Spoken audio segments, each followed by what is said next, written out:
I hope आप सब बहुत अच्छे होंगे और आपकी प्रिपरेशन भी बहुत अच्छी चल रही होगी। मेरी प्रिपरेशन भी मतलब ठीक चल रही है, ये तो नहीं कहूँगी बहुत अच्छी चल रही है, क्योंकि अब दिन बहुत कम बचे हैं, है ना। एकदम एग्ज़ाम बिल्कुल नज़दीक आ चुका है। तो अब तो कितना भी पढ़ाई कर ले हम, वो सब कम ही लगेगा। ऐसे ही लगेगा कि अभी हमारी प्रिपरेशन अच्छी नहीं चल रही है, वो भी बचा है, वो भी बचा है ना। अभी वो टॉपिक का रिवीजन करना है, तो ऐसा दिमाग में आता रहता है। तो मतलब ठीक चल रही है अपनी तरफ से, तो मैं कोशिश कर रही हूँ ना कि इस बार एग्ज़ाम अच्छा जाए। आप लोग भी कर रहे होंगे। बाकी तो फिर एग्ज़ाम वाले दिन डिसाइड होगा कैसा एग्ज़ाम गया है, क्या रिजल्ट होगा, वो तो एग्ज़ाम दे के पता चल ही जाता है। अब मैं बहुत दिनों से वीडियो भी नहीं बनाया था क्योंकि टाइम नहीं मिल रहा ना। और फिर मैं सोचती हूँ कि जैसे आज बनाऊंगी, फिर मेरा पूरा दिन निकल जाता है, फिर शाम को फिर इतनी थकान हो जाती है कि मन ही नहीं करता। तो आज मैंने मॉर्निंग में अभी पढ़ाई करने से पहले मैंने सोचा एक वीडियो रिकॉर्ड कर देती हूँ, फिर उसके बाद मैं अपनी पढ़ाई में लग जाऊंगी, तो फिर उसके बाद टाइम नहीं मिलेगा। लास्ट वीडियो जो था उसमें मैं कमेंट्स देख रही थी, तो मैंने देखा ना उसमें मतलब सब लोगों को सबसे ज़्यादा तो कन्फ्यूज़न है। मतलब सब अब इतने ज़्यादा कन्फ्यूज़ हो चुके हैं ना, क्योंकि एग्ज़ाम बिल्कुल नज़दीक है। तो उसमें बहुत से कमेंट्स थे कि मतलब हम सारे सब्जेक्ट्स को टाइम नहीं दे पा रहे हैं। हम चाह रहे हैं कि दिन में सारे सब्जेक्ट्स कवर करें, पर क्या हो रहा है कि हम उत्तराखंड और जीएस ही देख पा रहे हैं, या रीजनिंग या एक सब्जेक्ट देख पा रहे हैं। हम सारे सब्जेक्ट्स को कवर नहीं कर पा रहे हैं। तो फिर बहुत ज़्यादा टेंशन हो जा रही है कि हमारे सब्जेक्ट्स छूट जा रहे हैं, क्योंकि इस समय पे ऐसा लगता है ना कि हम सबको देखते हुए चलें। तो देखो, उसके लिए मैं आपको बताती हूँ। अगर आप, या तो फिर आप स्टार्टिंग से ही आपका एक टाइम टेबल होता, अगर आप वो पर्सन हैं जो टाइम टेबल फॉलो करते हैं और मतलब जेन्युइनली रोज ही फॉलो करते हैं, तो आपको ये दिक्कत नहीं आएगी। पर आपने अगर शुरू से इस तरीके का टाइम टेबल नहीं बनाया है, क्योंकि मैं भी ऐसा टाइम टेबल नहीं बना पाती कि मैं एक दिन में सारे सब्जेक्ट्स देख पाऊँ, है ना। तो आप इस तरीके से देखिए ना, आप पहले अपने उत्तराखंड को ना कंप्लीट कर लीजिए। क्योंकि देखो, इस समय पे जो पढ़ाई होगी ना, अब वो ऐसी होगी कि इसके बाद दोबारा आपको वो सब्जेक्ट खोलने का टाइम ही नहीं मिलेगा, है ना। तो आप पहले उत्तराखंड को अच्छी तरीके से रिवीजन करके रख दीजिए। और अगर यह आपका जी, तो फिर उसके, हाँ, पहले उत्तराखंड कंप्लीट करके आप रख दीजिए। एक सब्जेक्ट आपका पूरा हो गया, अब आपको पता है कि हाँ मेरा ये सब्जेक्ट हो गया है, मेरे को इसमें बुक खोलने की ज़रूरत नहीं है। तो उस सब्जेक्ट्स की आप बुक मत खोलो, उसको आप ऑनलाइन जो स्टडी मटेरियल है, जैसे जो टेस्ट सीरीज तो नहीं कहूँगी, जो प्रैक्टिस सेट होते हैं ना, जो वीडियोस होते हैं चैनल पे, जो टीचर होते हैं वो प्रैक्टिस सेट सॉल्व करवाते हैं, रैंडम क्वेश्चन ले लेते हैं उसमें उत्तराखंड के किसी भी चैप्टर से, है ना। तो आप वो जो अच्छे चैनल हैं, आप उनका वीडियो देख के उनसे रिवीजन करो, तो आपका उत्तराखंड वहाँ से रिवाइज हो जाएगा। दिन में रोज 1 घंटा आप वीडियो देख लो, आपको एक्स्ट्रा फैक्ट्स भी पता चल जाएंगे, बुक को खोलने की जरूरत भी नहीं पड़ेगी। और जो हमारा जीएस है, तो जीएस में भी आप देखो ना, आपका कौन सा सेक्शन तैयार नहीं है। क्या आपने हिस्ट्री पढ़ लिया है, उसका रिवीजन कर लिया है, ज्योग्राफी का रिवीजन हो गया है, पॉलिटी का रिवीजन हो गया है? अगर नहीं भी हुआ है तो अभी भी टाइम है, ऐसा नहीं है कि अब टाइम बिल्कुल ख़त्म है, कल ही एग्ज़ाम है। आप ना ऐसे देख लो कि 10 से 12 दिन में मेरे को हिस्ट्री का एक प्रॉपर अच्छे से रिवीजन करके रख देना है, फिर 10-12 दिन में ज्योग्राफी का करके रख देना है। इस तरीके से आप रोज का बनाओ, तो आपके सब्जेक्ट्स रिवाइज होते जाएंगे और आप उन्हें एक तरफ रखते जाएंगे। अगर आप ये सोचें कि मैं सारा दिन सारी बुकें लेके उनको ऐसे रख लूँ, तो ऐसे नहीं हो पाता। आपको पढ़ के बुक रखनी पड़ती है और अपने माइंड पे भरोसा करना पड़ता है, खुद पे कॉन्फिडेंस लाना पड़ता है कि नहीं, मैंने पढ़ लिया है, अच्छे से पढ़ाई कर ली है, अब क्वेश्चन आएगा तो मैं सॉल्व कर लूँगा या कर लूँगी। क्योंकि देखो, अंदर से हमें ऐसे ही लगता है कि हमने सब्जेक्ट्स पढ़ के रख दिए, अब हमें लगता है अब दिमाग में खिचड़ी पक गई, सब हौच पौच हो रहा है, सारी चीज़ें मिल गई। पर ऐसा नहीं होता।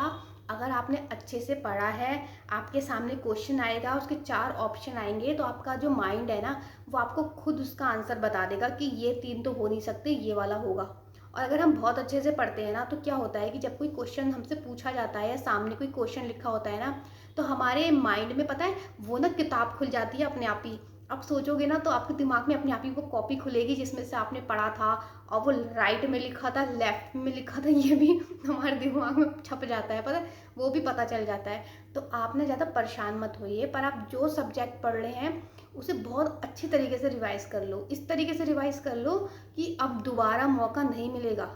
जैसे मैं भी उत्तराखंड का, मैं लास्ट चैप्टर्स का रिवीजन कर रही हूँ, है ना। अब मेरे को, अब जो पहले था उत्तराखंड हिस्ट्री थी, अब मैं सोचूं कि मैं तो वो भूल गई, चंद्रवंश में क्या था, पवार वंश में क्या था, मैं दोबारा वहाँ भागूंगी रिवीजन करने। तो मैं एग्जाम तक मैं यही करती रहूंगी। मैं 40 नंबर के उत्तराखंड में ही अटक के रह जाऊंगी, क्योंकि देखो, कन्फ्यूज़न होता है। कन्फ्यूज़न से ज़्यादा ना ये डर और एनजाइटी होती है, कि हम उत्तराखंड हिस्ट्री तो हम भूल ही गए। कभी कभी तो आपसे कोई क्वेश्चन पूछ लेगा ना, आप इतना ज़्यादा घबरा हो जाओगे, आप यही भूल जाओगे कि उत्तराखंड कौन से सन में बना था, कौन सी डेट पे बना था, और उसका नाम कौन से सन में चेंज हुआ था। आप इस तक में कंफ्यूज हो जाते हो। पर जब एग्जामिनेशन हॉल में वो क्वेश्चन आएगा, आपने अच्छे से पढ़ा है, तो आपको वहाँ आंसर बिल्कुल ठीक याद आ जाएगा, है ना।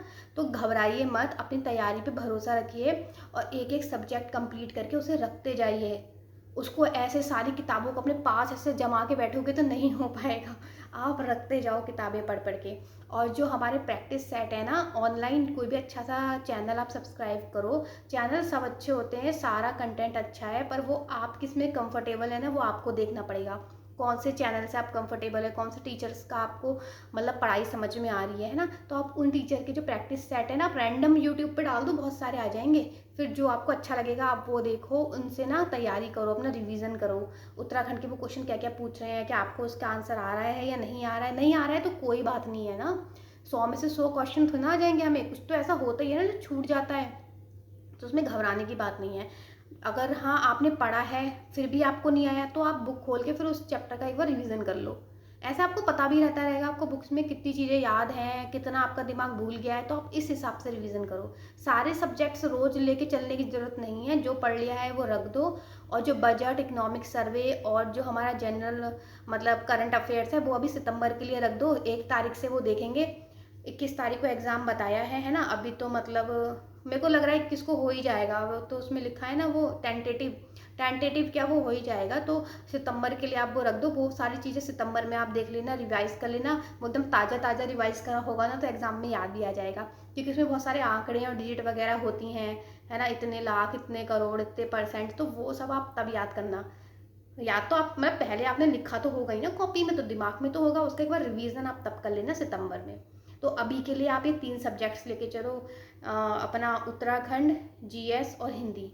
इनका रिवीजन कर लो, कैसे करना है वो आप कर लो। अगर आपने हिंदी, मैंने आपको लास्ट वीडियो में देखो हिंदी के बारे में बताया था ना, मैंने हिंदी एक बार बुक से पढ़ ली है, ठीक है। अब मैं बार बार वही बुक से पढ़ती रहूँगी, वही रटती रहूँगी, उससे कुछ नहीं होगा। अब मुझे प्रैक्टिस सेट सॉल्व करने हैं, तो मैं यूट्यूब से प्रैक्टिस सेट लगा रही हूँ हिंदी के, रोज का एक वीडियो देखती हूँ। तो ऐसा नहीं है कि मुझे उसमें सब आता है, मुझे भी बहुत सारा कन्फ्यूजन रहता है कभी कभी। पिछली बार मैंने विशेषण और विशेष्य वाला क्वेश्चन था, मेरे को समझ में ही नहीं आ रहा इसमें से क्या विशेषण है क्या विशेष्य है। फिर मैंने कहा ये तो मैंने बुक में पढ़ा भी था, पर मेरे को दिमाग में बैठा ही नहीं है, यानी मैं क्वेश्चन इसके सॉल्व कर ही नहीं पा रही हूँ। फिर मैंने निधि मैम का एक वीडियो देखा उसमें, फिर मैं समझी सब की, मतलब कोई सेंटेंस आ गया इसमें से छाटना है विशेष्य, तो कैसे छाटेंगे, तो फिर मैंने उनका वो वीडियो देखा और समझा। तो ऐसे ही आप करो, प्रैक्टिस सेट करो जितने ज़्यादा हो सके, है ना।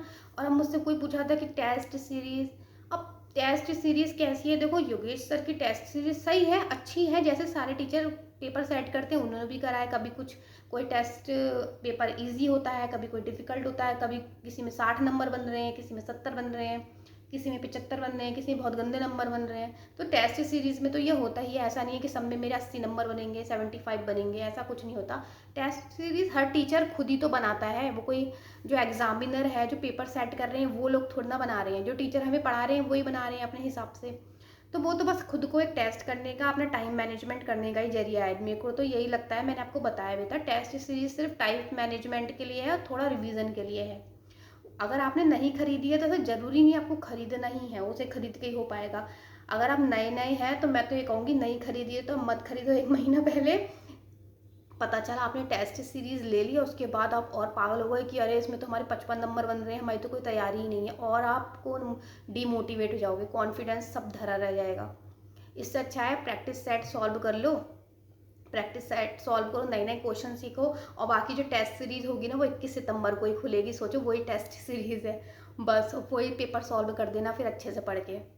अच्छे से पढ़ लो, और कोई कन्फ्यूज़न है तो आप बताना। कमेंट्स तो उसमें बहुत सारे थे कि वो पूछ रहे थे, कोई मुझसे पूछ रहा था कि आप उत्तराखंड के क्या क्या सोर्सेज हैं आपके पास। अगर अब आप उत्तराखंड के सोर्सेज ढूंढोगे तो आप पढ़ोगे कब। अगर उत्तराखंड आपने अभी तक नहीं पढ़ी, आप सोर्स ढूंढ रहे हैं, तो कोई सोर्स मत ढूंढो, सिर्फ परीक्षा वाणी बुक उठाओ और उसमें से पढ़ लो। एक मुझसे पूछ रहे थे कि जिला सीरीज़ आपने कौन से वीडियो से करी है, कौन सी प्लेलिस्ट से करी है। जिला सीरीज़ मैंने परीक्षा वाणी से करी है, परीक्षा वाणी में बहुत अच्छी तरीके से दे रखा है, आप एक बार पढ़ के तो देखिए। हर ज़िले के बारे में देख रखा है, आप उसमें से ही पढ़िए, बुक में से। मैंने जिला सीरीज़ किसी चैनल से फॉलो नहीं करी है, किसी चैनल से नहीं पढ़ी। जो परीक्षावाड़ी में है तो वो चैनल से क्यों पढ़ना, जब बुक में अच्छे से दे रखा है, नोट्स फॉर्म में दे रखा है। हम चैनल देखेंगे, उसके नोट्स बनाएंगे, जब बुक है तो नोट्स क्यों बनाना। वो टीचर भी तो उसी बुक में से देख के आपको यूट्यूब पे पढ़ा रहे हैं, वो कोई अलग खुद थोड़ा ना कोई सोर्सेज लाए हैं खुद के बना के, वो भी तो परीक्षा वाणी में से खुद पढ़ रहे हैं और उसको ब्रीफ करके आपको बता दे रहे हैं। तो वही तो है, तो आप परीक्षा वाणी से पढ़ लो जिला सीरीज़। ज़्यादा आप अभी चक्कर में मत पड़ो, क्योंकि अब ज़्यादा समय है नहीं। जो भी बुक है आप बुक से पढ़ो और प्रैक्टिस सेट सॉल्व कर लो, बस इतना करो। 100% अपना दो और कोशिश करो कि मतलब जो हम पढ़ रहे हैं वो दिमाग में सेट हो जाए, बैठ जाए, वो दिमाग से निकले ना। इस तरीके से रिवीजन करो कि ये जो सब्जेक्ट आज हमने खोला है हम आखिरी बार ही पढ़ रहे हैं एग्जाम से पहले, अब टाइम नहीं मिलेगा, क्योंकि नहीं मिलेगा ना। अब दोबारा थोड़ा टाइम मिल जाएगा आपको, हिस्ट्री का दोबारा रिवीजन होगा पूरा, पॉलिटी का पूरा दोबारा रिवीजन होगा, नहीं टाइम मिलेगा। और हम इकोनॉमिक जो होता है उसे, अर्थशास्त्र वो जो होता है ना, उसे हम छोड़ देते हैं, उसको भी मत छोड़ो। अगर नहीं भी कर पा रहे हो तो उसके एमसीक्यू तो देख के जाओ ही जाओ लूसेंट में से, है ना।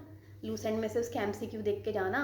और बाकी इस तरीके से ही पढ़ाई करो, मतलब ज़्यादा बहुत ज़्यादा कंफ्यूज मत हो, है ना। कंफ्यूज मत हो, अपना 100% दो। और बस यही है। अगर कोई और दिक्कत होगी आप तो कमेंट में आप लिख देना, मैं जब अगर टाइम मिलेगा तो मैं फिर कोई वीडियो बना दूंगी, बता दूंगी अगर मुझे पता होगा तो, है ना। तो आप कन्फ्यूज़न मत हो, अच्छे से पढ़ाई करो और अपना 100% दो। फिर ठीक है, मिलते हैं, अगर कोई नेक्स्ट वीडियो बनाऊंगी तो उसमें मिलेंगे। तब तक अच्छे से पढ़ाई करते हैं, मैं भी पढ़ाई करने जा रही हूँ। ओके, फिर अपना ध्यान रखिए और अच्छे से पढ़ाई कीजिए।